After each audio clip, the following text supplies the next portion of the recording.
Hey guys, so today you and I are going to talk about being overwhelmed. So let's get into it. So the question in question was, "Hi Frederick, I am a junior software engineer and today was my first day on a new project. My manager and team lead are putting a lot of pressure on me to deliver because they have tight deadlines. I feel overwhelmed. What should I do?"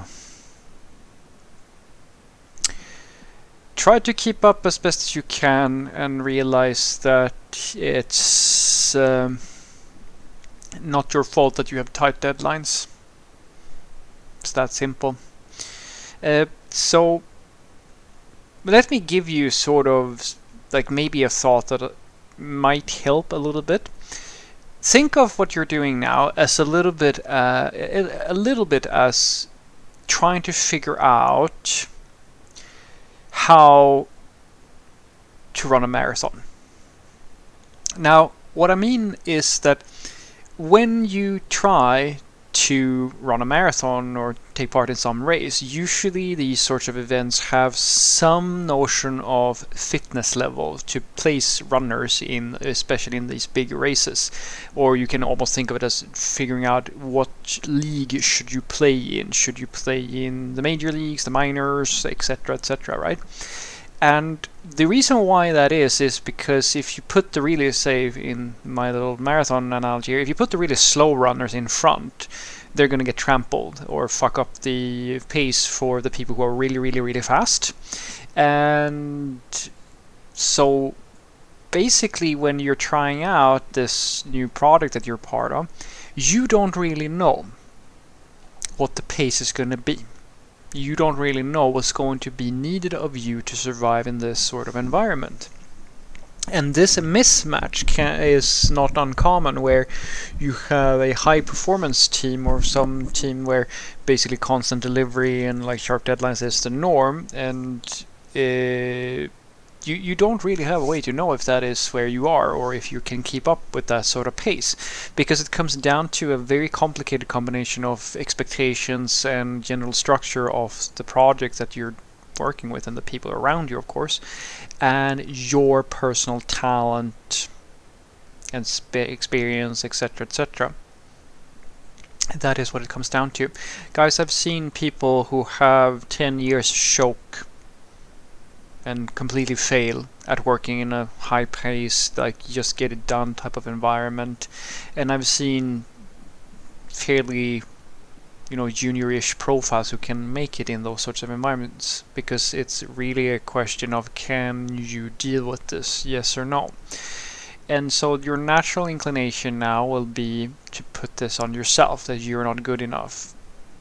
And sure, you can make that argument. But what I would suggest to you is that the high pressure and sharp deadlines and things like that, that's something that is outside of your control. And you can't really change how smart you are, how talented you are, etc. As I said, it's a little bit like figuring out where you're going to start your race. You are where you are right now. Nothing you do will change that, because it takes years of practice to become a senior and someone who can like perform at a higher level than someone who is a junior. You can take my analogy to the racing again. It will take you years of practice to get so good at that thing that you can sort of be in the maybe higher positions when you start the race or play in the higher divisions or leagues and so forth. And only a few select people who are not just horrible people in every single way have both the experience, the training, and the practice, and all that good stuff, and inherited talent or genetics, or call it whatever you want, something that makes them extra special, and they are at the peak of everything. And you can't really control what your natural talent is for software development. You can't really control how much experience you have, because it's really down to just running the race. And so thinking about it this way, I think, will help you come to terms with the thing that's going to happen next. The thing that's going to happen next is that you are going to try your best to keep up, and either you will meet the expectations well enough and sort of learn how to swim in this environment, or you're going to be eaten alive. And nothing you say or feel or do will change how this plays out, basically, because you can only do as well as you can. And so this is why I want you to think about it this way, because it's not a question of if you are good or bad as a software developer per se. It's a question of if you are the right person for this environment at this time. When I started out, guys, I had one of my first jobs. I choked completely. They needed something from me that I could not deliver at that time, and it's not something that is uncommon that it happens. Years later, now, for example, I might have been perfectly fine in that environment because now I have the skills necessary to survive in that environment. But I was not experienced enough or talented, call it whatever you want, to make it in that environment at that time, because what they needed was something different. And this is a healthier mindset, I argue, than the thing that you will probably do instead, and that is to blame yourself, to feel like you're not good enough, to be dissuaded, and so forth and so forth. And there's very little I can say or anybody can say that's going to make you feel differently about it. And that's why I want you to sort of think about this as not something that is an indicator that you're hopeless. As I said, it's more a question of this specific environment and this specific context with these people and with this specific problem. Can you deal with it, yes or no? Because the odds are that if you go to another company where the pace is not as high, for example, you might do better.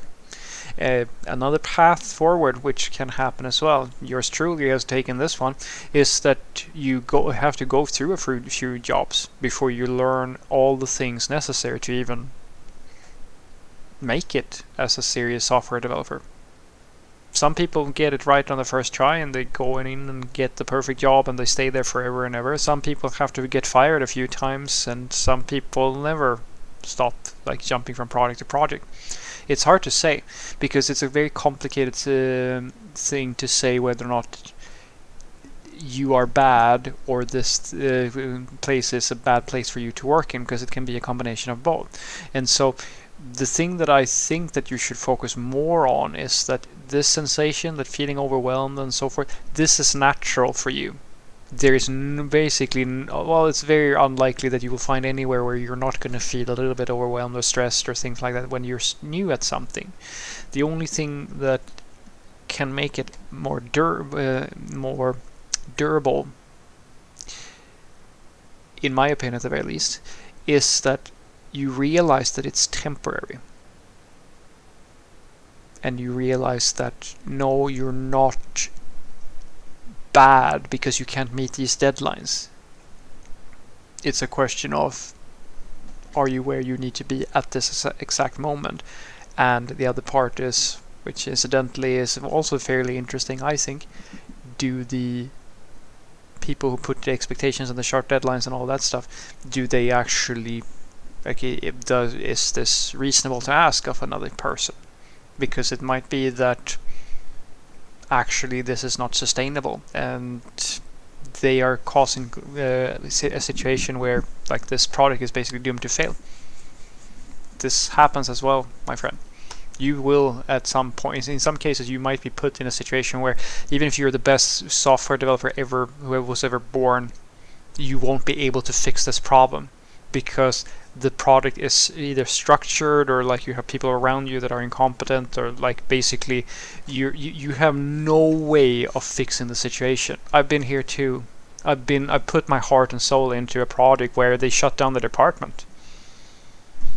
So all those optimizations and all the long hours and like all that didn't mean shit because they shut it down. So what I want you to take away from this is that there's nothing you can do about feeling overwhelmed. All you can do is to do your best and just continue working and realizing that, as I said, when it comes to figuring out a place of work or working as a software developer and so forth, you sort of have to think about it as qualifying for a race or like a sport or something like that. Different races or different places to work will have different requirements on you, and it really comes down to a combination of what are those expectations and do you have the skills necessary at this time to meet those expectations. Some people, they work for years and years and years, and they will never survive in, say, a startup, because they require, as people, I've worked with people like that, where they need a very slow-moving, well-organized and structured work environment. And the startups that they've been part of, they are not that. There's basically chaos, and you just have to figure out what you should be doing, because that's the only way that this team or like this organization functions. And you can feel however you want about that, but that is fundamentally the way it's being run.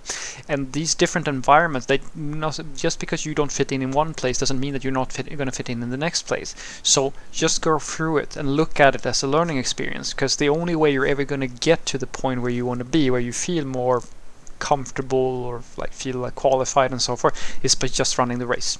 That's really it. And then accept the fact that you might have by mistake get into, an area where there are faster runners than you are, and they're going to start bumping into you and be kind of annoyed at you, and just take it, like just own it. Own that, yeah, this was too much for me, or yeah, this is not working out for me, and then try it again. And this time lower the bar for yourself and see if you can go into an easier environment until you find a spot where you can keep up with the other runners. Try it that way, and sooner or later you'll see that over time you're going to improve, and you're going to find that you can keep up with the faster and faster work environments and so forth and so forth. And then you also have to remember that sometimes you can't win. That's also a very good thing for you to remember. In some situations, the problem isn't you. The problem is that the situation that you've been put in is basically it's a lose-lose situation, and there's nothing you can do about it. Have a great day.